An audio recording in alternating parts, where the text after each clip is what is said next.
রাস্তার বয়স সবেমাত্র ৭ মাস, আর এই ৭ মাসের মধ্যেই বেহাল পরিস্থিতি তৈরি হয়েছে। নিম্নমানের সামগ্রী দিয়ে রাস্তা তৈরির অভিযোগ তুলেছেন গ্রামবাসীরা। ঘটনার জেরে ক্ষোভ বাঁকুড়ার ইন্দাসের দিঘলগ্রাম বগরপুর এলাকার বাসিন্দাদের।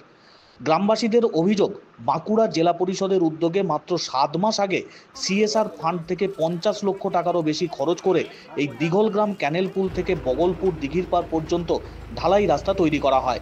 আর তার মধ্যেই বেহাল পরিস্থিতি তৈরি হয়েছে। বর্তমানে রাস্তার যা অবস্থা, যাতায়াত করাই দুষ্কর। বিভিন্ন জায়গায় ঢালাইয়ের পাথর উঠতে শুরু করেছে, কোথাও কোথাও ফাটলও তৈরি হয়েছে রাস্তায়। চরম সমস্যার মধ্যে পড়েছেন এলাকার বাসিন্দারা। ৭ মাসের মধ্যেই এই নতুন তৈরি করা রাস্তার বেহাল পরিস্থিতির জেরে ক্ষোভ উগরে দিচ্ছেন এলাকার বাসিন্দারা। এখন যা অবস্থা, তাতে পায়ে হেঁটে যাতায়াত করা অসম্ভব হয়ে পড়েছে। বৃষ্টি শুরু হয়েছে মাঝে মধ্যেই, এরপর বর্ষা শুরু হবে, আরও বিপজ্জনক পরিস্থিতি তৈরি হবে এই রাস্তায়। স্কুল পড়ুয়া থেকে শুরু করে বিভিন্ন মানুষজনের যাতায়াত করতে গিয়ে সমস্যার মুখে পড়তে হচ্ছে প্রতিনিয়ত। সাইকেলে যেমন দুর্ঘটনা ঘটছে, বাইক নিয়ে যেতে গিয়েও মারাত্মক সমস্যার মধ্যে পড়তে হচ্ছে।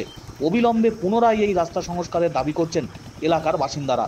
নিম্নমানের সামগ্রী দিয়ে রাস্তা তৈরির জেরেই এই পরিস্থিতি তৈরি হয়েছে বলে অভিযোগ। সমস্যা এই রাস্তাকে নতুন করে আবার রিপেয়ারিং করতে হবে না। যা রাস্তার যা অবস্থা, এই রাস্তা দিয়ে মানুষ যাতায়াতের পক্ষে একদমই অসম্ভব ব্যাপার।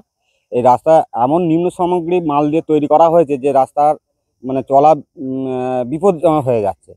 ৬ মাস না হতে হতে রাস্তা মাঝ ফেটে গেছে। এই রাস্তাতে এত আমাদের গ্রামীণ সব যাতায়াত হয়, রাতের রাতভিত রুগীপত্র নিয়ে যাতায়াত করতে আমাদের খুবই অসুবিধা হয়। যাতে করে সেই রাস্তা আরও নতুন করে মেরামত করা যায়, এবং সেটাই আমি আমাদের কাছে ধন্যবাদ। এই এই গ্রামের রাস্তাটা সমস্যা প্রচণ্ডভাবে নিম্নমানের মাল দেয়া রাস্তা একদম ভেঙে চুরে গেছে, রাস্তা ফাটল এসে গেছে, পাথরগুলো বেরিয়ে গেছে। নিম্নমানের সামগ্রীর জন্যে। আর ছোট ছোট বাচ্চাদের এই গ্রামটা এর উপর দিয়ে বাচ্চাদের একটা স্কুল আছে, সেই স্কুলটা যেতে পারছে না। প্রায় সময়ই পাংচার হয়ে পড়ে থাকছে, কোনো গাড়ি আসতে চাইছে না। আর সমস্ত রকমের প্রবলেম হয়ে দাঁড়িয়েছে। এই আপনার ৬-৭ মাস হলো আপনার এই রাস্তাটা হয়েছে। এমন রাস্তায় পাথর বেরিয়ে গেছে, আমরা চলাহাঁটা করতে পারছি না, গাড়ি ঘোড়া নিয়ে যেতে পারছি না। তারপরে আপনার রাস্তার দুধারে আপনার কোনো মাটি দেয়নি, তাহলে এবারে দুধারগুলো আপনার খসে যাচ্ছে। এটাই আমাদের সমস্যা। আর যাতে আমাদের রাস্তাটা আরো ভালোভাবে হয় সেই চেষ্টা করুক।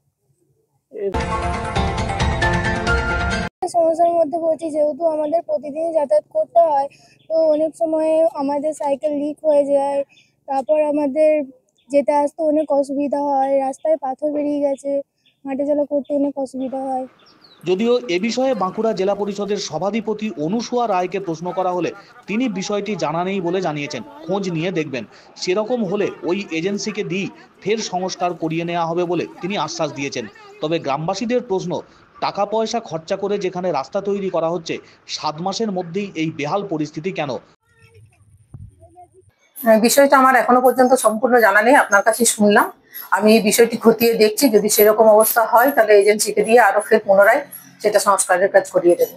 এরকম কাজ আমাদের কাম্য নয়, কেন জেলা পরিষদের কাজ হচ্ছে আপনারা জানেন 22টি জেলা পরিষদের যে 22টি ব্লক রয়েছে, 22টি ব্লক জুড়ে, কিন্তু সেখানে কোথাও খারাপ কাজ হচ্ছে বলে আমার জানা নেই।